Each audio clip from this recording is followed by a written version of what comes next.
A paz do Senhor Jesus Cristo seja com todos os nossos amados irmãos em Cristo Jesus, o nosso Senhor. É uma alegria muito grande estar aqui para a quarta aula neste curso Textos Proféticos Atuais, utilizando o livro de Mateus, capítulo 24, verso 1 até o versículo 14.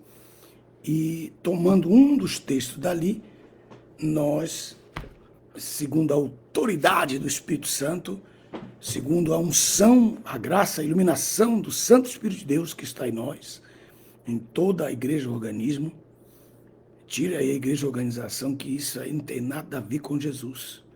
A igreja é organismo, o corpo de Cristo, que está escondido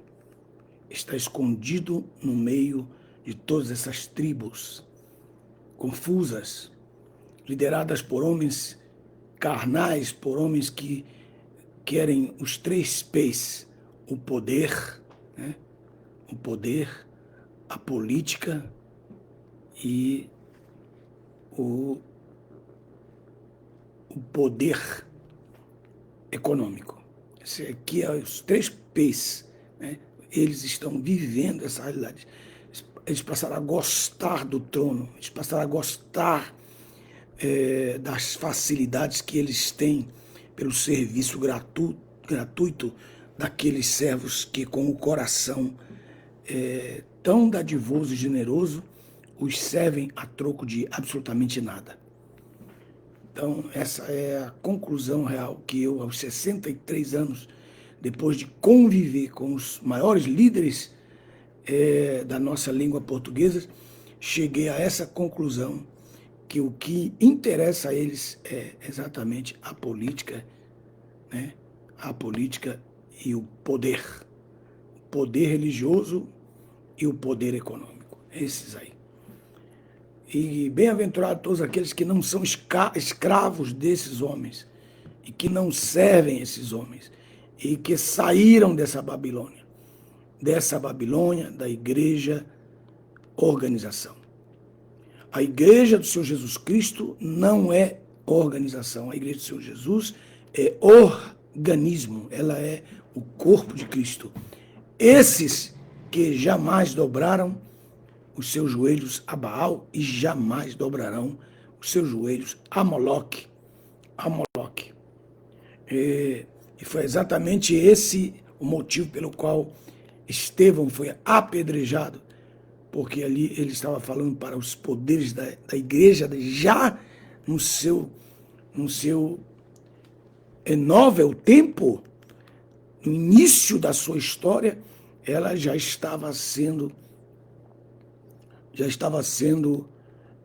visitada, e encampada e invadida por esses poderes aristocráticos, os poderes da Sicília, os poderes dos tais homens que já estavam invadindo a igreja com as suas filosofias. E quando Estevão falou: vocês adoram Moloque? Isso foi terrível, porque isso vem desde o Egito. Por isso que eu estou começando esse ponto da escatologia dos textos proféticos desde os tempos passados. E ontem eu falei para vocês que a mãe de Jeroboão, olha só que coisa tremenda, a mãe de Jeroboão, o Egito, e a mãe da tribo de Judá, o Egito. Quem disse isso, pastor Nelson? Quem falou isso? Quem te disse isso? Ezequiel, profeta e sacerdote. Ezequiel, grande profeta e sacerdote de Israel, de Judá. Que Deus em Cristo possa abençoar cada um de vocês. Eu tenho aqui já comigo aqui Luiz Henrique, saúdo você, meu amigo. Tem aqui também a Josiane Oliveira, que Deus te abençoe. Tem aqui Ivanir Santos, temos o evangelista Oséias Oliveira, e temos aqui Ivani Santana, temos aqui Ianel, né? Ianel Asos, Estou diminuindo o nome aí porque, meu Deus, meu pai, quando me deu meu nome, eu pensei assim, o que meu pai estava pensando quando me deu o nome Alderi, né? Assim, a gente devia ter um tempo, né, de vida para poder ver se a gente aceitava ou não os nomes que os nossos pais dão. Só a graça. Vamos lá. No capítulo 23, nós começamos ontem e nós paramos exatamente ali, mostrando para vocês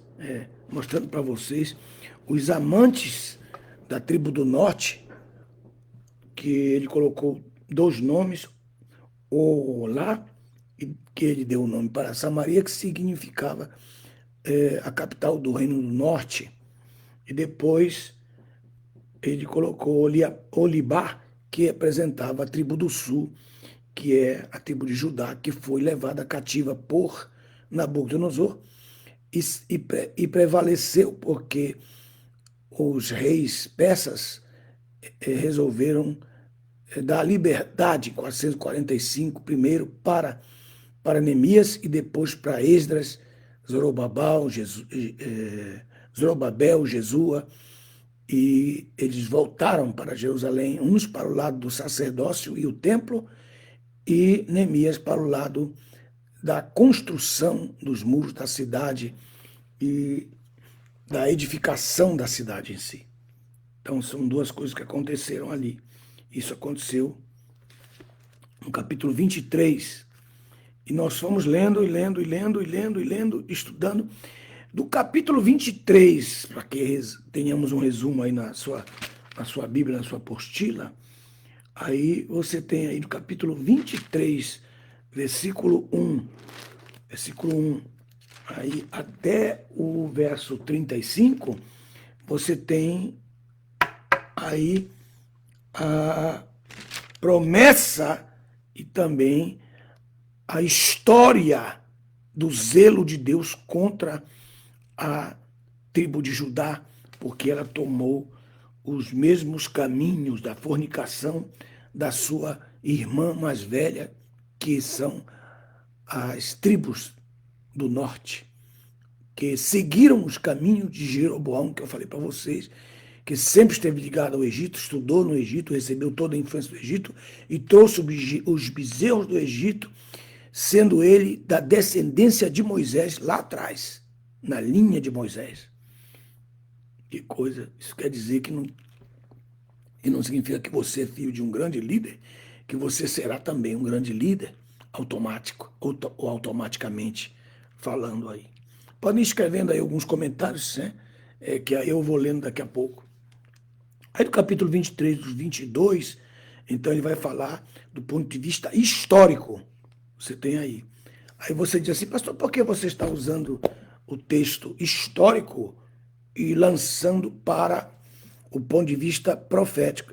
Aí é que está um negócio, aí que está a diferença. Aí que está a graça, aí que está a unção profética.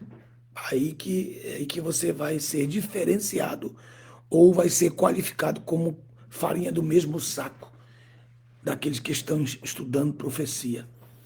Porque a palavra de Deus diz em Hebreus capítulo 4, verso 12, que a palavra de Deus é eficaz. Está vendo aí? É eficaz para discernir pensamentos, intenções do coração. É apta para isso. E ela é como uma espada de dois gumes. Ela é uma espada de dois gumes. Então, você tem ali na espada de dois gumes, porque você gravar bem, né? Colocar aqui a espada, para você gravar bem uma espada, né? Uma espada que você tem o gume 1 e o gume 2.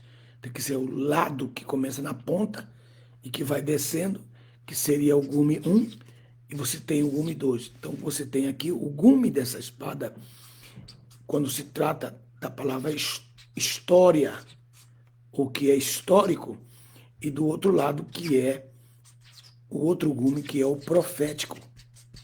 Você jamais pode estudar a palavra, você jamais pode estudar a Bíblia, jamais pode estudar a palavra de Deus sem considerar o que Hebreus capítulo 4, verso 12 demonstra para nós os estudantes da palavra. Jamais você pode estudar a palavra sem você entender a respeito desses dois gumes. Deixa eu ver o que nós temos aqui. Anderson Nunes, nosso coração está preparado para receber. Luciana Nascimento, Adilson Rodrigues, Marcos Aurélio, estão chegando agora. Estão chegando Milton, Celda Miranda. Um minuto você perde muita coisa da palavra aqui. Lauri Elves, Zaqueu Souza, Macaxeira, produtor de macaxeira, né? Meu Deus, pensou ter o nome Macaxeira, talvez pode ter um apelido, né? Aí, mas não é, nome da empresa. Cidine Augusto, Silvia Félix, Fabiano Moreira, Divanei Bispo, ou Bispo Divanei, Davi Martins, Leandro Silva, Damião Cordeiro, né? Bruna, Stephanie, já estou na metade de Ezequiel 23. Ontem foi uma aula muito forte sobre o capítulo 23. Também temos Beth Costa, também tem a paz. Aí, Bruna Stephanie, mais uma vez, né, saudando aí ao irmão Oliveira, Valdemar Rodrigues, vamos prosseguir.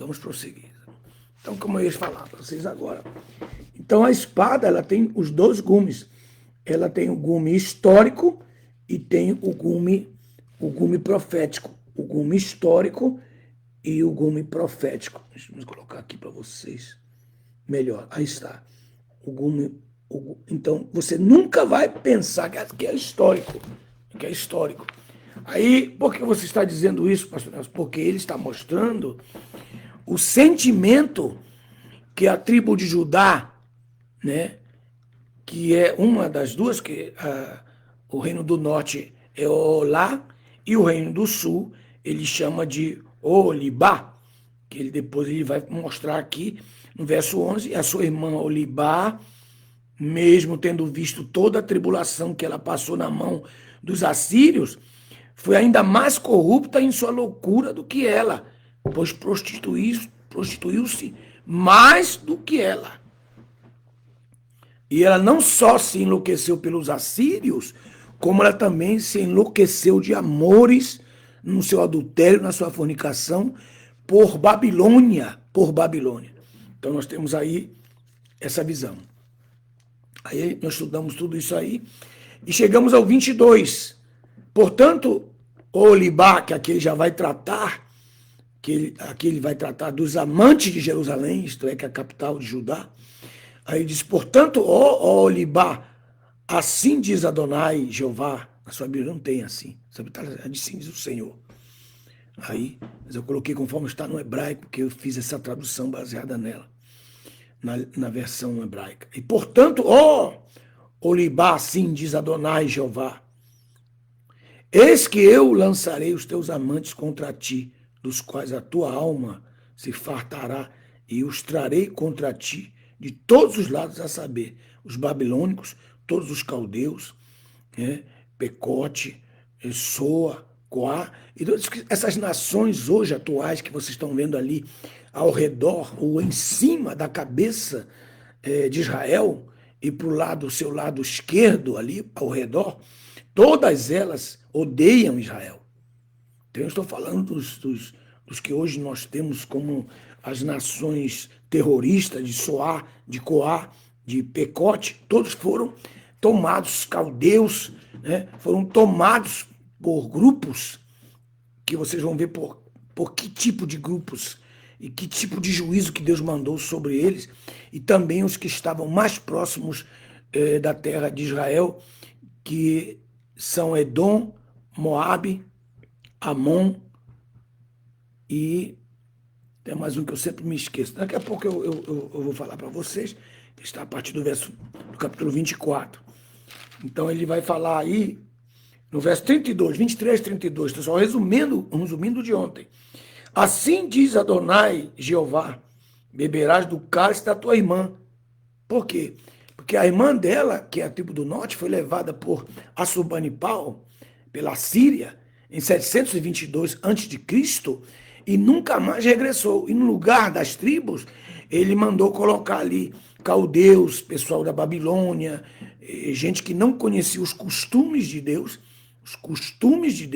nem as leis do altar de Deus. Isso está ali em 1 Reis, capítulo 17. Então Deus mandou para eles leões que os comiam.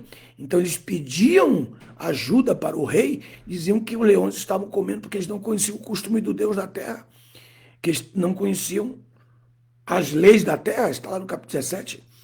Então eles estavam fazendo de qualquer maneira o seu sacrifício, e os leões enviados por Deus, pelos anjos de Deus, os comiam. Então eles pediram para eles, para o rei da Síria, que mandasse os sacerdotes que porventura tivessem ido com eles no dia do seu cativeiro, em 722. Só que quando Jeroboão estava reinando, no início desses 490 anos que eles vão reinar nos caminhos de Jeroboão, e só 5 reis vão reinar nos caminhos de Davi, vão se passar 490 anos, e eles não vão guardar nenhum ano sabático, isto é, de 7 anos, um ano sabático. 7, 14, 21, 28, né? Depois 35, depois vocês vão até chegar em 49. E aí vem um do jubileu. Nunca guardaram um ano desse sabático. Então, o que Deus fez? Cobrou deles os 70 anos sabáticos de 490 anos e os levou para passarem 70 anos no cativeiro de Babilônia. Lá eles abandonaram os seus deuses, né, e ficaram só com Moloque. E quando eles ainda voltaram com Moloque. Você já pensou isso? Que era o deus da aristocracia, era o deus dos ricos, dos milionários da nação, e que eles adoravam secretamente, e isso foi revelado por Estevão lá em Atos dos Apóstolos, capítulo 7. Estou dando um resumo da Bíblia aqui para vocês. Eu rogo a Deus que você receba essa unção na sua vida, que você possa ter gravada a palavra de Deus no seu coração, que você possa falar dela desde Gênesis até Apocalipse, sem você ter nenhum papel na sua mão. Recebe essa unção. Eu não vi ninguém dizer amém. Então volta para mim essa unção, volta para mim. Volta 7 vezes mais. Então aí ele fala a respeito disso e dos amantes. Então o que ele está falando? Ele está falando que Deus tinha a nação de Israel como a sua esposa. Como diz no capítulo 16, que ele a encontrou ainda bebê, que ela tinha um coração cananeu, que ela tinha um coração... Olha só que coisa. Por quê? Porque Abraão andou ali, peregrinou ali naquela região, Jacó peregrinou ali. Então ele diz assim, tu nascestes aí, tu tens o sangue cananeu, capítulo 16 de Ezequiel, alguns capítulos antes do que nós estamos vivendo, que ele a limpou do seu sangue, a lavou com sal, ela cresceu, aí depois ele disse, tu vieste a ser minha esposa, vieste a ser minha mulher. E nós fizemos um contrato, que é o contrato de Deuteronômio, capítulo 26, 27 e 28. E que ele disse, vou me casar com você. E a certidão do meu casamento contigo é o contrato de Deuteronômio. E se tu me obedeceres, todas essas bênçãos virão sobre ti. E se tu me traíres e me desobedeceres, todas essas maldições virão sobre ti e te alcançarão. Então ali está, ser espalhado entre as nações, ser queimado a fogo, ser queimado vivo, até chegar às câmeras de gás, ou de gases lá da história, e você lê na história que você ainda, muitos de vocês viveram um período em que isso aconteceu nas Primeira e Segunda Guerras, em que a nação foi completamente enjuizada por causa E ela quebrou o contrato porque ela se manteve amante dos falsos deuses e não reconheceu que o Deus Criador de Israel era o seu marido. Mas mesmo assim, ele chora em Oséias. Ele lamenta em Ezequiel 16. Ele chora em Oséias. Ele promete restauração em Jeremias. E ele traz uma forma dele solucionar o problema, porque ele mesmo havia dito que se a mulher se casasse com o primeiro marido e ela fosse, e se divorciasse e fosse casar com outro marido e aquele marido a repudiasse, ela não poderia voltar ao seu primeiro marido. Mas o seu primeiro marido, que era Deus, nunca deixou de amá-la. Nunca deixou de amá-la. E ela vai um dia clamar para voltar com ele. Ela ainda não voltou a ele. Ela voltou para a terra, mas não voltou para o Deus da terra. Olha só que coisa isso aqui. Né? Isso aqui é um livro que eu estou escrevendo, que vai se chamar O Deus Adolescente. O Deus Adolescente. Se prepare, porque vai ser uma bomba, principalmente no meio evangélico. Essa hipocrisia que nós vivemos no meio evangélico. Que eles colocam a igreja como se fosse um lugar de gente perfeita.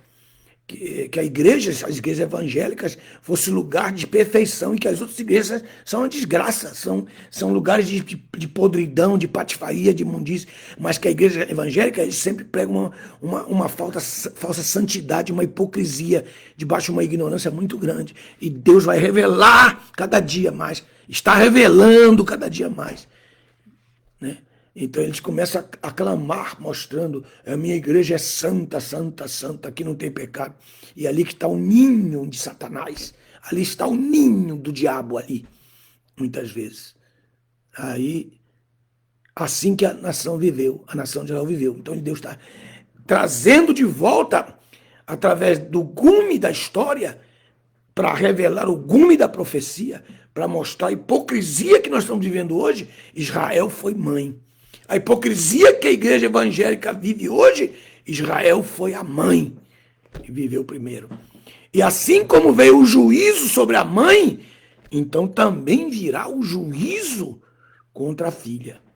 E por isso que eu estou lendo os textos históricos para revelar os textos proféticos que vão acontecer. Aí ele coloca Olibá e Olá. E aí ele vai colocar, assim como ela amou seus amantes e quebrou o seu casamento, e o que era impressionante, meus amados irmãos que vocês estão me ouvindo, quando ela estava com seus amantes, a Sera, a Baal, e com os príncipes daquela época, que ela prestava os seus favores, eles perguntavam, você está divorciada do seu marido, o Jeová? Você está divorciada dele? Sabe o que ela respondia? Ela respondia, sim, eu tenho já o repúdio, a carta de repúdio dele, para que eu possa averbar o divórcio, para que eu possa ter a carta de divórcio. Vocês sabiam disso, que isso existia na Bíblia? Vocês sabiam disso? Não sabiam. Então, aí Jeová ficou sabendo que ela estava anunciando para todos os seus amantes que ela tinha a carta de repúdio de Jeová. E um dia desses, 100 anos antes do cativeiro, aconteceu o cativeiro de Babilônia, 100 anos antes, então ele pergunta irado para ela, onde está, porventura, a carta de repúdio que eu te dei? Porque primeiro é o repúdio, depois o divórcio. Por isso que os discípulos queriam tentar Jesus e fizeram a pergunta, é lícito o homem dar a carta de divórcio e de repúdio para Jesus? Tentando Jesus nas suas perguntas. O texto logo pergunta, e eles tentando Jesus fizeram tal pergunta. E Jesus, na sua sabedoria, como juiz dos juízes, como advogado dos advogados, ele colocou a palavra em ordem. Ele disse, repúdio primeiro. Aquele que repudiar sua mulher e casar-se com outro, comete adultério. Repudiar. Por quê? Porque quando você está repudiado, você não dorme mais na mesma cama, não está no mesmo quarto, ou não tem intimidade mesmo na mesma casa ou no mesmo quarto. Não se falam, os filhos estão vendo aquela situação de repúdio, que os pastores amam isso, que o casal viva esse momento. Oram por eles para que eles vivam repudiados, porque eles não têm conhecimento das duas palavras. Então a Bíblia diz que aquele casar com repudiado comete adultério, porque ainda está ligado pela lei do casamento ou ao marido ou à sua esposa. A carta é a liberdade em papel, selado e legal, que recebem eles para eles poderem se casar. Por isso que a Bíblia fala em Deuteronômio 21, o sacerdote que se divorciar, né? O sacerdote divorciado, você já leu nisso? Você não lê a Bíblia, você não vai nunca entender isso. Aí o texto diz, quando a mulher casada recebe a carta de repúdio e o libelo de divórcio e vai e se casa com outro, Deus está falando na sua linguagem, é Deus que está falando ali e casa com outro. E se aquele segundo marido a repudiar, ela não pode voltar para o seu primeiro marido. Então o que aconteceu? Deus então ficou sabendo que a nação de Israel estava anunciando para os seus amantes que ela já estava repudiada. Então ele ficou irado e a chamou e perguntou, cadê a carta de repúdio que você está dizendo para os teus amantes que eu te dei? Eu não te dei nenhuma carta de repúdio. E isso aconteceu 100 anos antes do Nabucodonosor destruir o templo e levar a terceira leva de pessoas para o cativeiro, que já tinha levado 2 antes. A primeira, Daniel foi junto com Sadraque, Mesaque e Abdenego, que são os nomes babilônicos que eles receberam. E aí, no capítulo 50 de Isaías, ele faz essa pergunta para sua esposa adúltera, que é Judá. Aí ele faz essa pergunta, assim diz Jeová o Senhor, onde está a carta de divórcio de vossa mãe, que eu lhe dei quando a repudiei? Né? E ele diz assim, a qual que eu lhe dei quando a repudiei? A qual dos meus credores fostes vendidos? Eis que por vossas iniquidades fostes vendidos e por vossas transgressões vossa mãe foi repudiada. Então ele pergunta isso.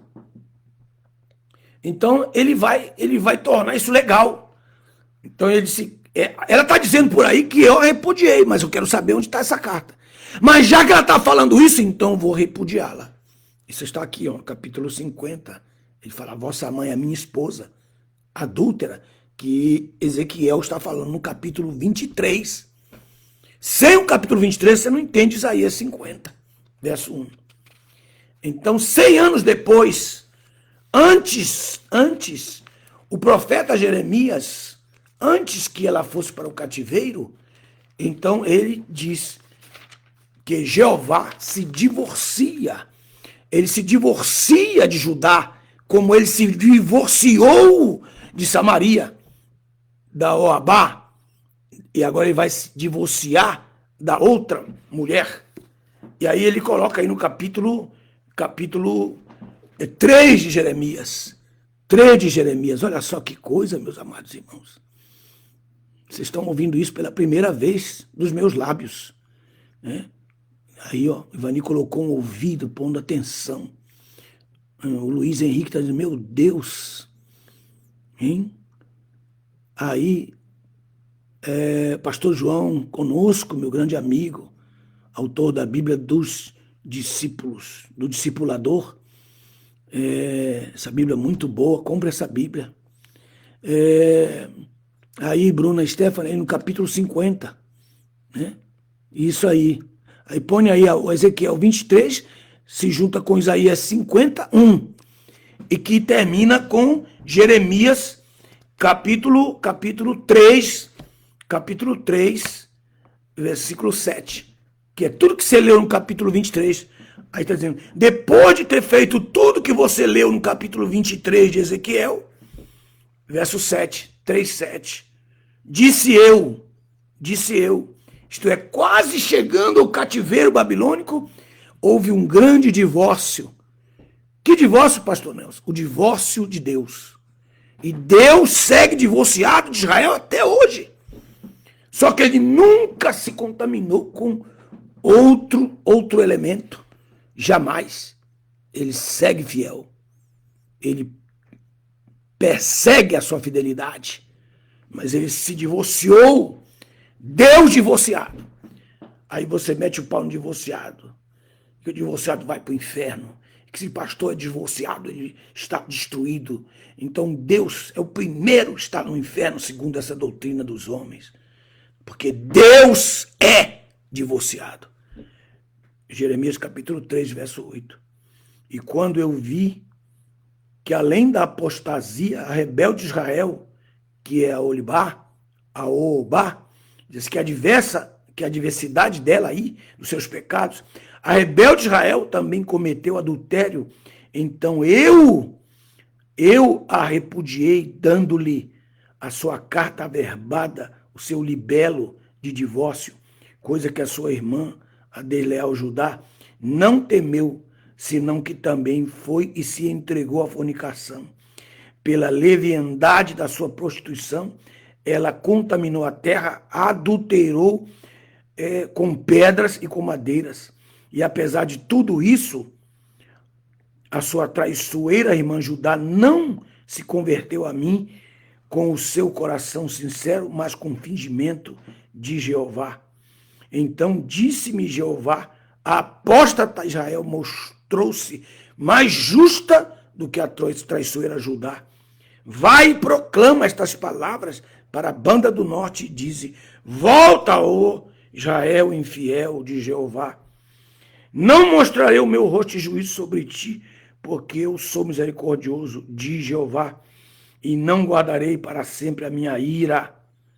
Então apenas reconhece a tua iniquidade contra Jeová, teu Deus, que te contaminaste os teus caminhos com os estranhos debaixo de toda árvore frondosa e não obedeceste a minha voz.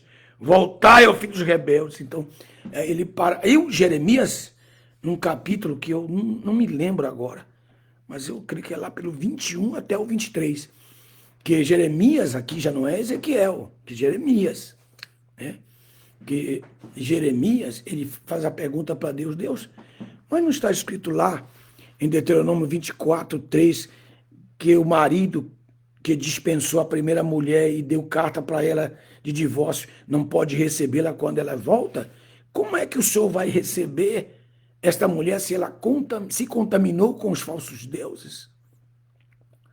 E ele começa a falar do coração de pedra, ele começa a falar de tudo isso, mas ele não fala o que Ezequiel vai falar lá no capítulo 27, quando ele fala que ele vai fazer um coração novo e que através do novo nascimento, ele vai fazer que a nação nasça de novo e ressuscite, como ela vai ressuscitar no capítulo 37, uma nação ressurreta. Então, ele vai aplicar a doutrina do novo nascimento, que foi criada para Deus receber Judá, para que ele possa justificar o fato da mulher não poder ser recebida pelo seu primeiro marido, senão através do novo nascimento. Então, o novo nascimento ele foi criado para Israel, adúltera, para que ela pudesse, através do novo nascimento, nascer de novo, para ser recebida pelo seu marido Jeová. Mas como eles não deram valor, então Deus fez com que os gentios aproveitassem esse privilégio do novo nascimento. E Jesus, quando tinha 12 anos, ele perguntou para os doutores da lei: como é possível então, senhores doutores, que Jeová vai receber a nação de Israel de volta, como está escrito agora mesmo no texto que eu acabei de ler de Jeremias, no capítulo 3, como é que ele vai receber se ele já se divorciou dela e ela não pode voltar ao seu primeiro marido porque se contaminou com o segundo marido? Como é que ele vai recebê-la de volta se ele não pode recebê-la? Ele fez a pergunta aqui para os doutores lá no tempo, quando tinha 12 anos. E lá no meio estava Nicodemos. E Jesus tinha crescido, 12, 13, 14, 15, 20, 25, 30, e agora está considerado mestre em toda a cidade. E Nicodemos marca o encontro com ele. Eu te conheço desde quando você tinha 12 anos. Aquela pergunta que você me fez sobre Deuteronômio 24. Como é que faz para a gente ter essa resposta? Você que você tem essa resposta, porque Deus te deu essa autoridade. Jesus disse, nenhum poder dado sobre qualquer ser humano se Deus não tiver primeiramente oferecido. Pode me responder isso aí? Aí Jesus disse assim, é necessário nascer de novo. Como pode ser tu mestre em Israel, em todo Israel, e não conheces estas coisas que o Senhor está revelando para você que está me ouvindo agora? Como Jesus chorou e falou o mistério daquele dia que ele disse.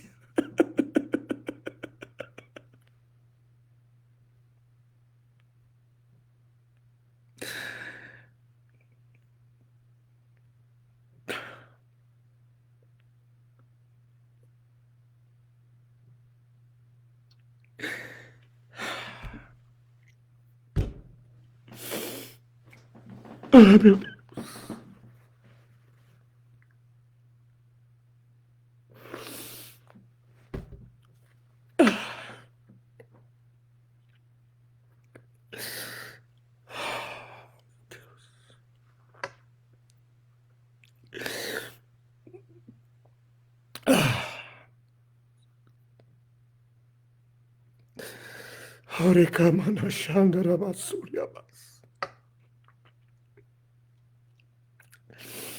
Bendito Jeová, Adonai. Baruch Hashem Adonai. Leon. Elohim Israel. Abi Regev Israel Parashaiv.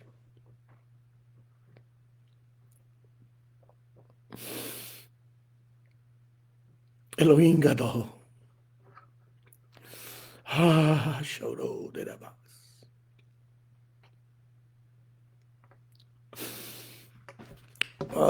Recamanobias. Aleluia. Bendito seja teu coração. Teu coração misericordioso.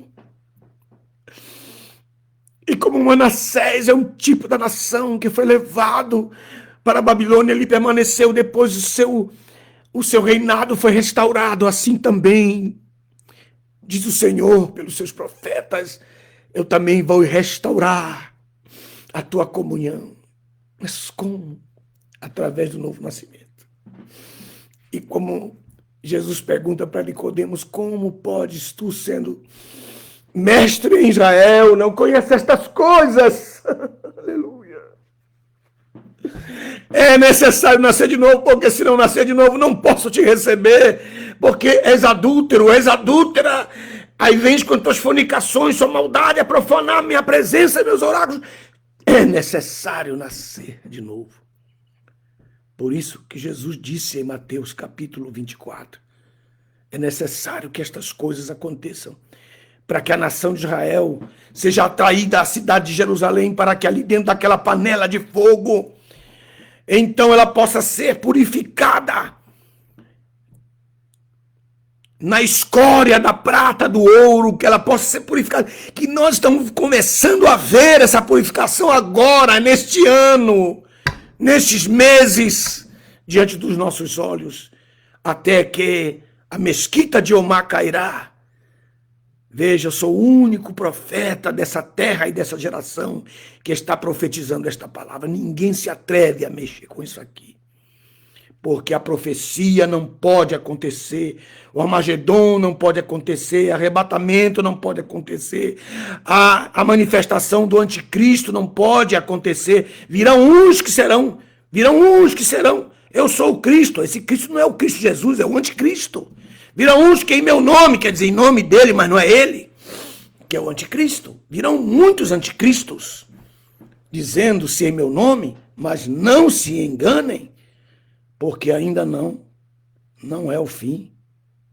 Nós vamos viver o princípio das dores. Então nós temos os sinais dos princípios das dores até o verso 14, que culmina com um grande avivamento de 40 dias, que vai culminar com o arrebatamento da igreja, e também a edificação desse terceiro templo, que é o primeiro é o templo de Salomão, o segundo é o templo de Zorobabel, restaurado por Herodes, é o mesmo templo, que é o templo dos dias de Jesus, de Mateus 24:1, que era a sensação deles, né? No caso. Então, por isso Jesus disse, é necessário que isso aconteça para que essa nação seja purificada. Por isso Jesus disse, é necessário que isso aconteça em relação a Israel e não a qualquer outra coisa. Nosso horário está se findando, mas vamos ver se nós conseguimos chegar aqui ao texto do capítulo 23, aqui, quem tem apostila, pode ver aqui do verso da página 54 da apostila, se você tem apostila, você não tem, baixa, está perdendo uma grande mensagem. No fim, eu coloco aqui, ó, no fim, aqui no fim eu coloco, aqui eu não coloco o templo, o terceiro templo eu coloco, ó. Deixa eu ver aqui, ó. Eu coloco aqui o terceiro templo, tá vendo? No lugar da mesquita de Omar. Estou colocando aqui o terceiro templo. Deixa eu ver aqui se vocês... Isso, aqui está. Aí vocês não estão vendo mais nenhuma mesquita. Não tem nenhuma mesquita aí. Por quê? Porque tirei as mesquitas. As mesquitas, né? Então, você tem a apostila, você tem aí... Quem tem a apostila, você tem aí a Nova Jerusalém, ó. O desenho da Nova Jerusalém, das suas portas de pérola. Estão vendo? É colorido que está na apostila. A apostila está em cor. Que a minha máquina aqui, que eu tenho aqui, é o Templo de Salomão, Monte Sião, enfim, irmãos, muitas bênçãos para vocês aí. Então, aí na sua apostila, na página 54, eu coloco aqui, a partir do momento do verso 36, que exatamente aqui, deixa eu ver na Bíblia aqui. Bota aqui nesse verso. É o verso 22.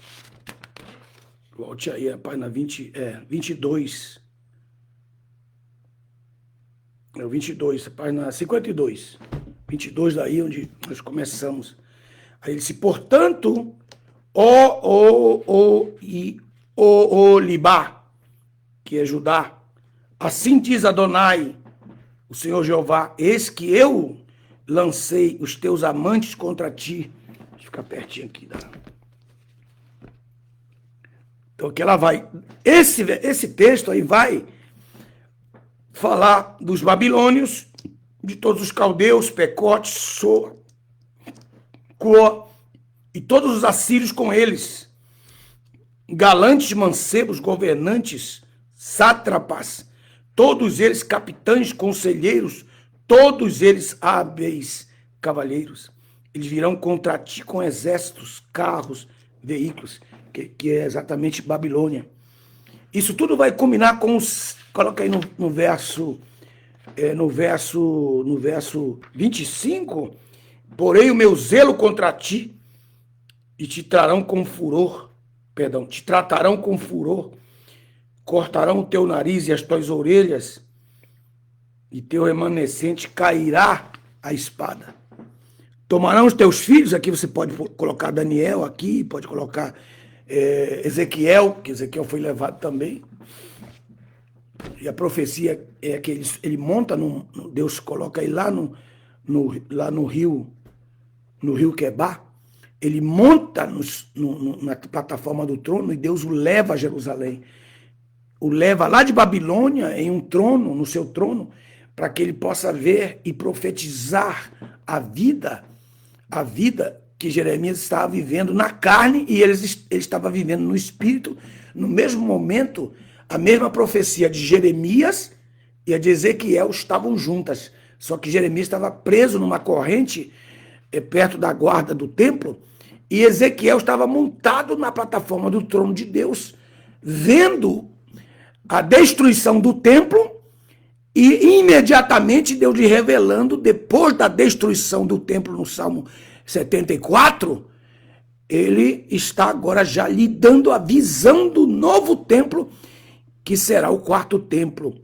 Porque o templo da grande tribulação, que vai ser invadido pelo anticristo nos 3 primeiros anos, ele não será ungido, porque Jesus não vai entrar lá.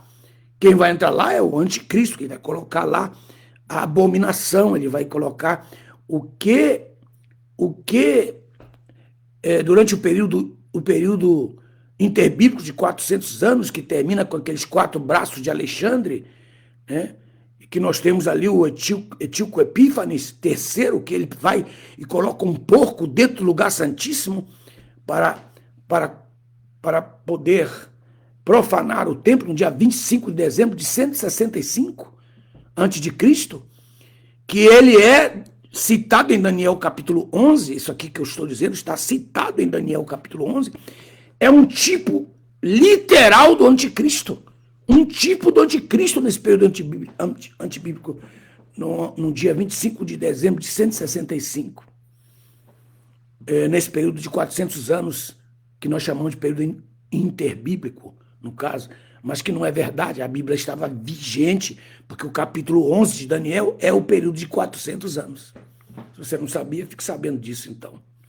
Então, o verso 26 do 23, Ezequiel, que eu estou aqui, diz: também despojarão as tuas roupas, tomarão as tuas joias, e assim farei cessar a tua lascívia, as tuas fornicações iniciadas na terra do Egito. Viu? Filhos de uma mesma mãe.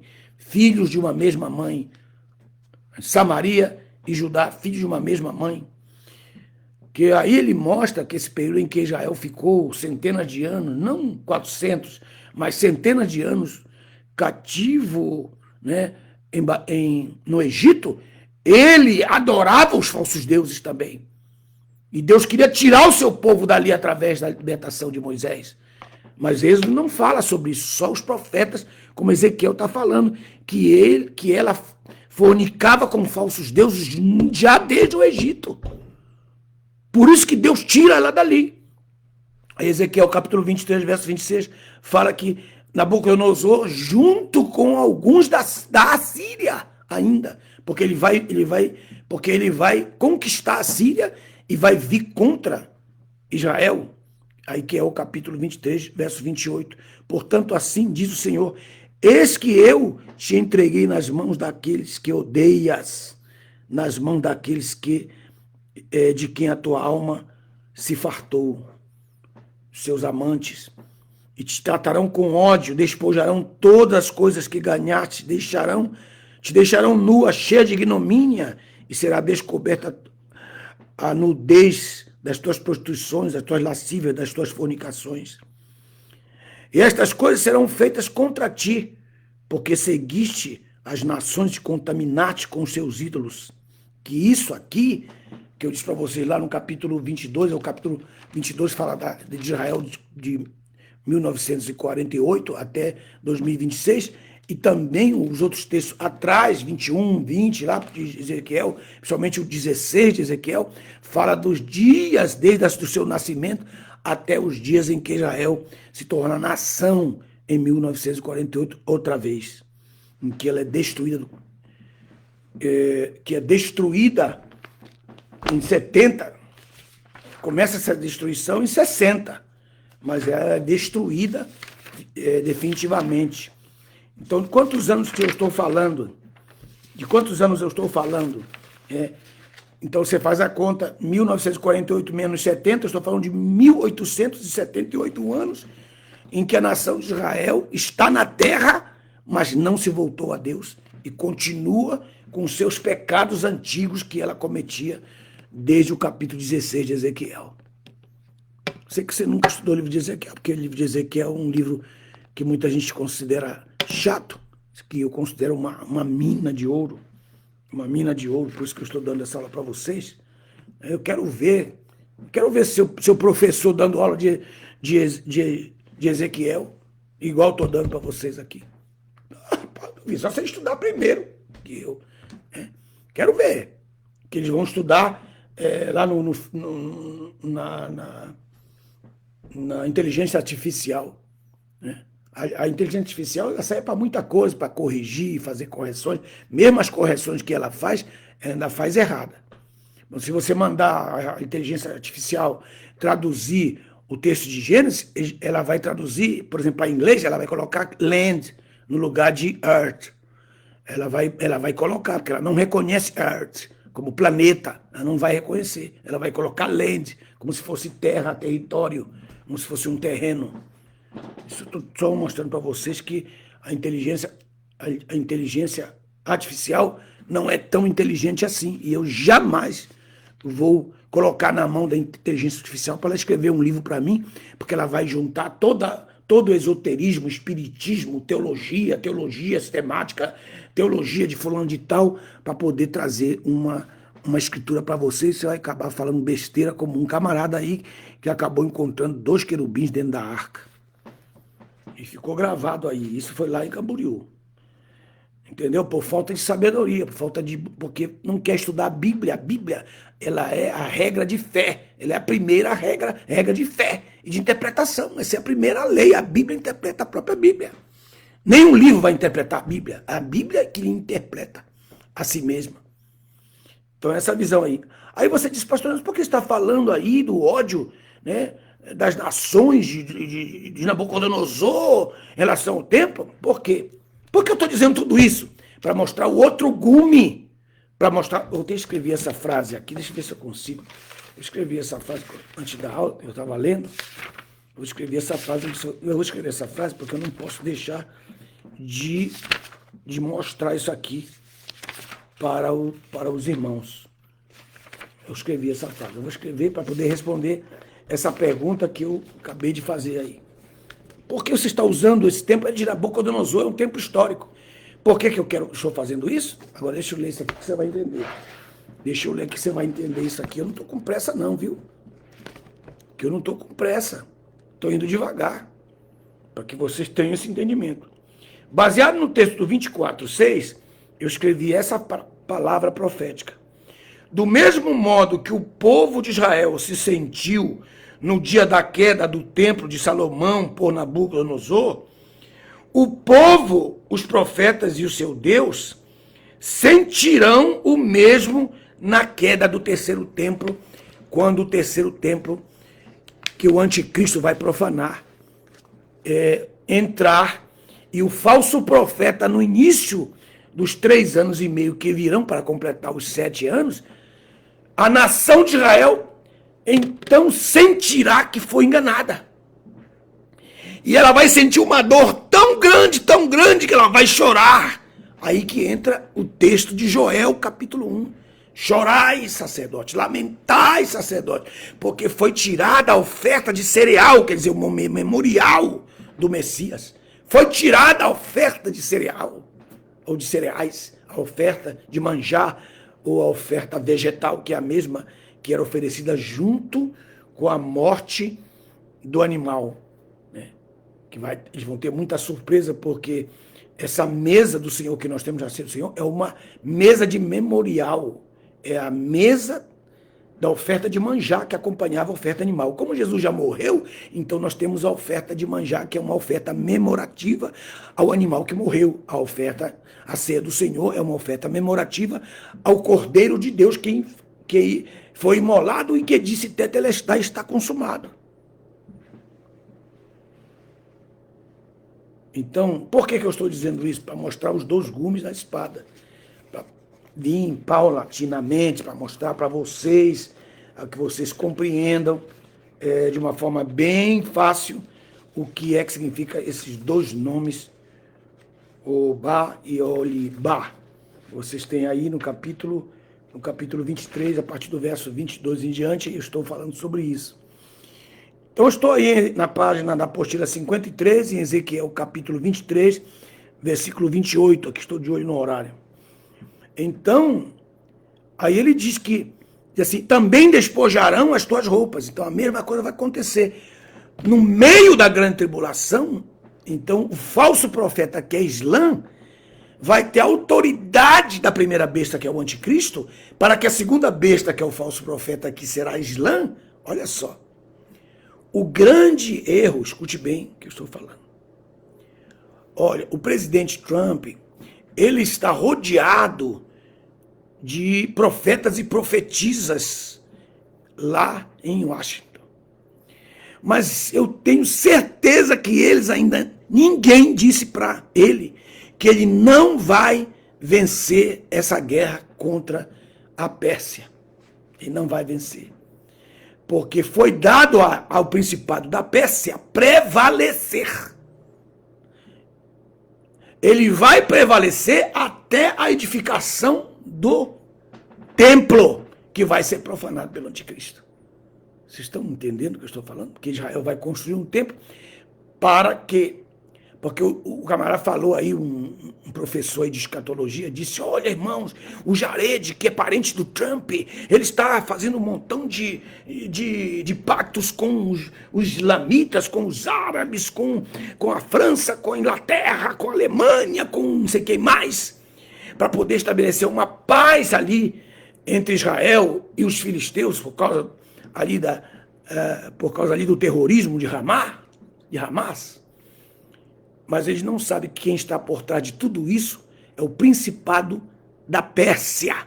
Ele, o principado da Pérsia, está por trás do Irã. Agora. E o principado da Pérsia tem liberdade para executar o que foi selado na profecia.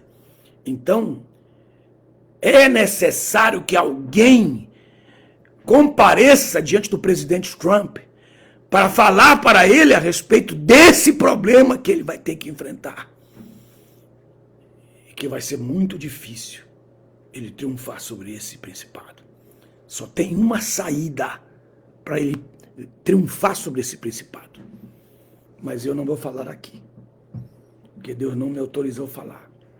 Mas eu quero que vocês saibam que quem está por trás de tudo isso, quando Daniel saiu ali no capítulo 10, Daniel ali no capítulo 10, quando ele está em oração lá no capítulo 10, e que o Senhor Jesus se revela para ele, e também o arcanjo se revela para ele, e também Gabriel se revela para ele, que ele recebe a revelação do arcanjo, recebe a revelação do arcanjo, né? Recebe a revelação de um dos secretários de Deus, que é Gabriel, que é o mesmo que depois lá na frente vai falar com Zacarias o profeta, a respeito de João Batista.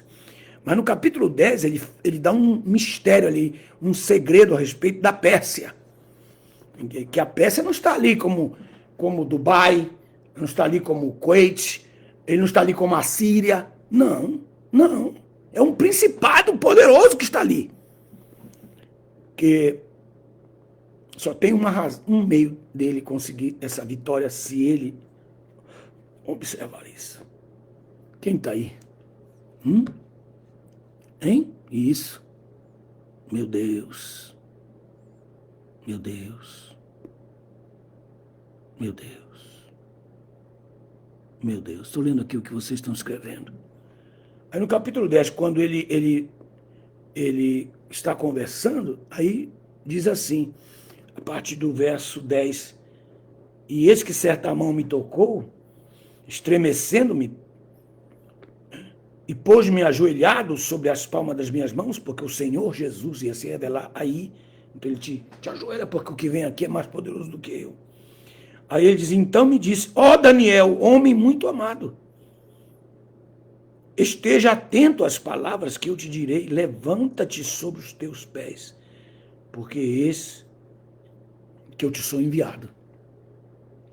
E quando ele me disse essas palavras, eu estava em pé, tremendo.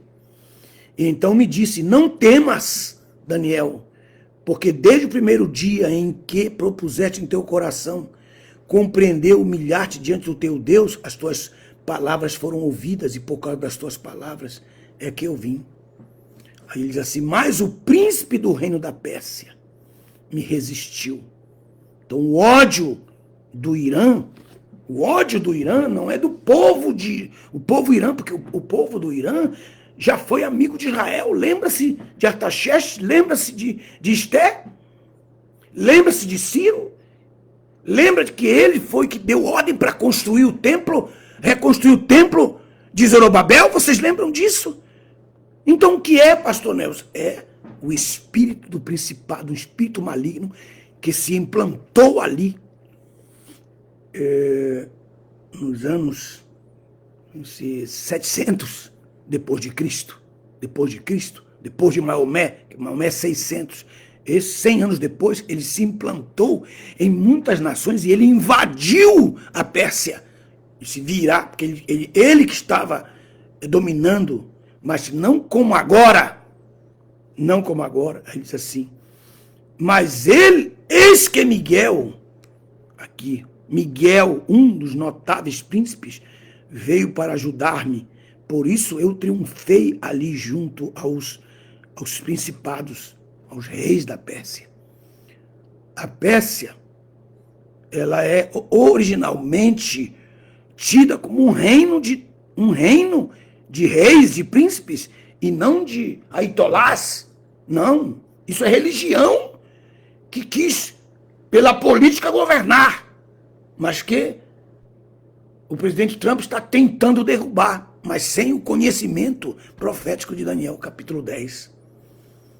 Aí ele vai falar, quando ele for embora, quando ele for, aí ele vai falar algo muito forte no verso, quando eu sair de ti, quando eu te deixar aqui, verso 20, porque eu não estou dando o estudo de Daniel, quero estudar com vocês, mas não estou dando, por isso que eu estou pulando os versículos, senão a gente nunca sai daqui. Aí no capítulo 10, verso 20, então aquele anjo disse, sabes a razão de eu ter vindo ao teu encontro? Contudo agora terei que voltar a pelejar com o principado da Pérsia. E quando eu tiver saído, eis que virá o principado da Grécia. Vocês estão vendo aí?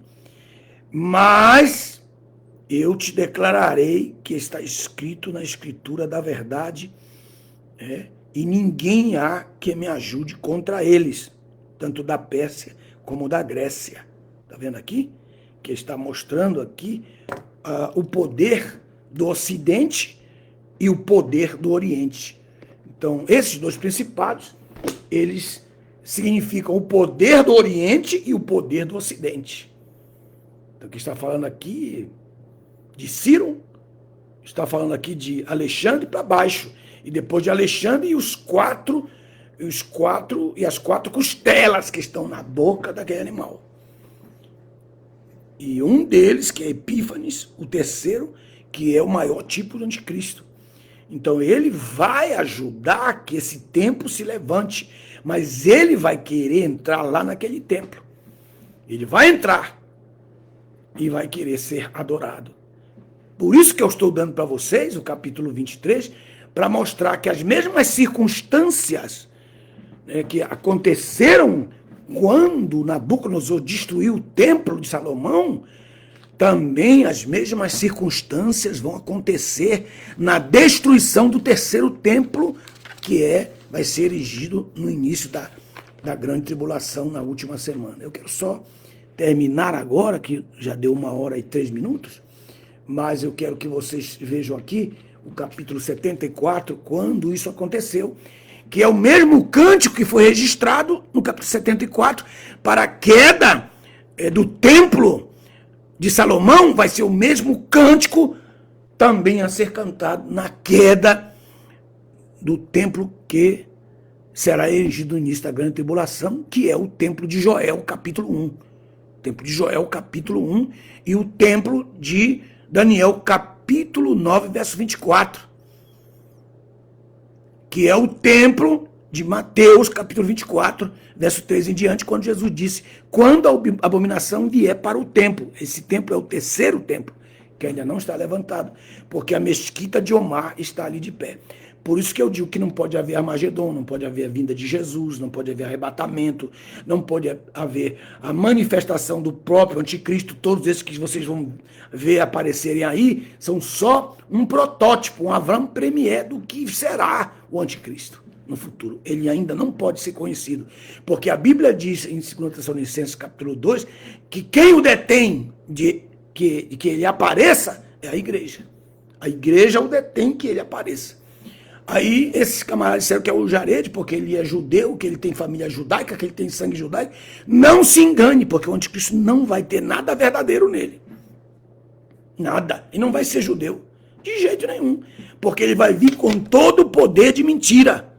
Ele vai governar como Um presidente reinou em uma nação do mundo há poucos meses, há poucos anos, sem ter sido cidadão dessa nação.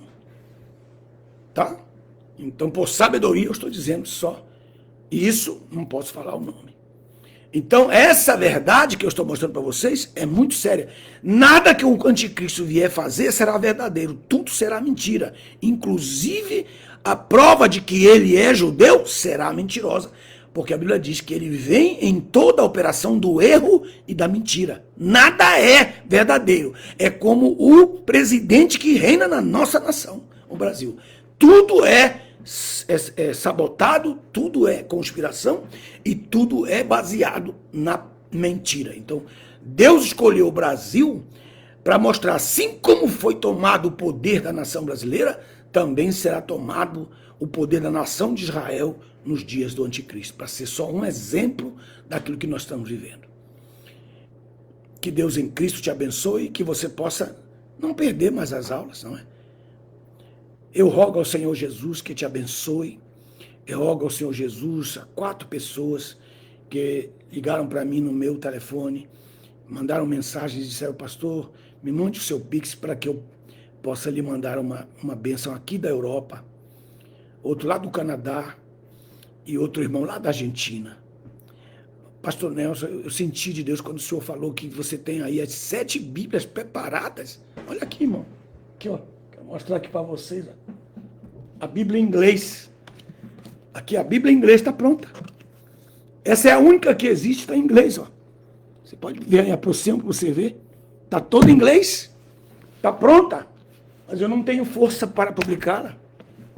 Porque não tenho. Estou como Ezequias.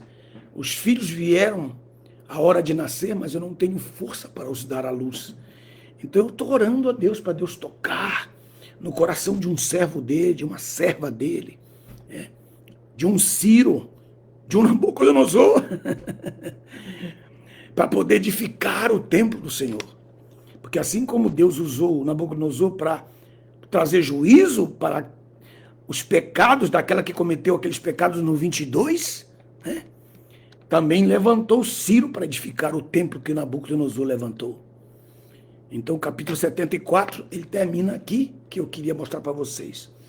Ele diz assim: ó Deus, por que nos rejeitas para sempre? E Deus não está rejeitando eles. Deus está só trazendo o juízo que eles cometeram, dos pecados que eles cometeram. Por que se acendeu a tua ira contra as ovelhas do rebanho? Aí vocês não sabem? Está fazendo de conta? Lembra-te da tua congregação que redimiste desde a antiguidade, a qual resgataste para ser a tribo da tua herança? Lembra-te do monte de Sião, onde habitavas? Aí ele vai colocando, aí ele vai pondo, né? Eu não vou ler todo. Versículo 4. Os teus adversários bramam no meio dos teus lugares santos. Quer dizer, Nabucodonosor está lá dentro do templo de Salomão, bramam contra eles nos lugares santos. Neles puseram as suas próprias insígnias, os seus símbolos de Nabucodonosor, como sinais. Eram parecidos aos que levantam o machado contra a copa do alvoredo, e agora com machados e martelos derribam a obra entalhada da tua casa, que é a arca, que são as paredes. Meu Deus, tremendo isso aqui. Lançaram fogo no teu santuário, profanaram, derrubando até o chão o tabernáculo do teu nome, Yahweh, Javé. Disseram no seu coração: destruamos eles de uma vez, e queimaram todos os lugares santos, o átrio, o lugar santo e o santíssimo.